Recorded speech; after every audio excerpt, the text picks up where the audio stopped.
السياسة الداخلية، وكان معظم الأسئلة بتدور حول الحريات وحرية تداول المعلومات، ولكن احنا هنركز على سؤال الأستاذ جمال عيد. واسمح لي ان انا هقول السؤال زي ما هو. أنا محامي حقوقي ومعارض لك، لكني مذهول من لجوء أمن الدولة لإغلاق 5 مكتبات عامة أنشأتها في أحياء فقيرة لمجرد الانتقام، وفي نفس الوقت تترشح مصر لليونسكو. هل هذا عادل؟ طب أنا هقول إيه؟ أنا لسه كنت بقول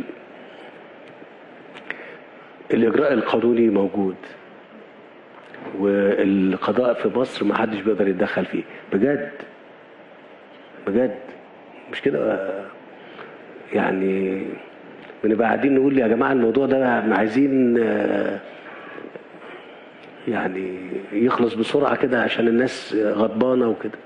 ده اجراءات قانونيه وخريطتها واضحه وقانون واضح، محدش يقدر يخش يتدخل. والناس اتعملت في قضايا اكبر من كده يروحوا لاجئين للقضاء، والقضاء يقول كلمته، واحنا لازم نعمل كده. عندما يتكلم القضاء نعمل ازاي؟ نعمل كده. فهو مش عشان هو معرض ليه بقول له كده يعني، لا انت عندك القضاء. هو في امن دوله عندنا؟ اصل بيقول امن الدوله. على كل حال انا بقول له الاستاذ جمال عيد في محافظه القاهره يعني، يا استاذ جمال انت من حقك انك انت تلجأ للمحكمه عشان تفتح المكاتب دي بحكم المحكمه، لكن مش ممكن هيبقى في اجراء بيتعمل الا اذا كان الهدف منه، وانا مش بدافع، حمايه ال90 مليون، حمايه ال90 مليون. وعلى كل حال لو جالك حكم من المحكمه، الحكم ده هيبقى ملزم ليا والوزير الداخليه وللحكومه ولاي حد تاني. يروح ممكن يلجأ للقضاء وياخد.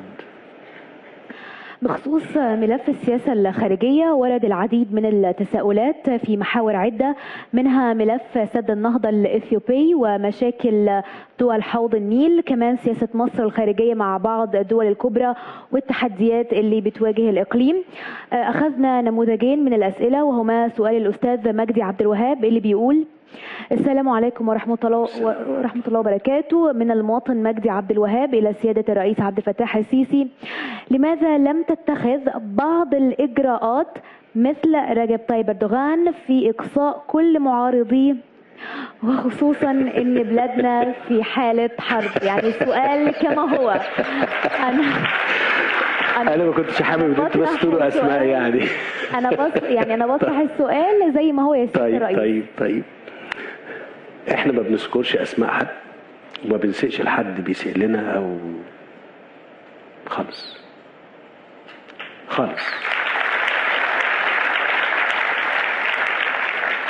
وبالمناسبة احنا لنا تجربة في مصر، المعارضة جزء من التجربة ديت واللي احنا بنحترمها طالما انها معارضة وطنية شريفة من اجل بلدنا. وده كلام مش بقوله برضو يعني، لا، انا مستعد اسمع اي رأي حقيقي واي اجراء يساهم معانا في ان احنا نتحرك لقدام وننجح فيه. فانا مش ضد المعارضة عشان اخد اجراء يعني ليه؟ التجربة بتاعتنا انا شايف انها ماشية بنجاح، وانا بقول دعمي الكامل لكل الاحزاب والقوى السياسية في مصر انها تقوم بدور تساهم معانا في التجربة المصرية وفي المسيرة اللي احنا موجودين فيها.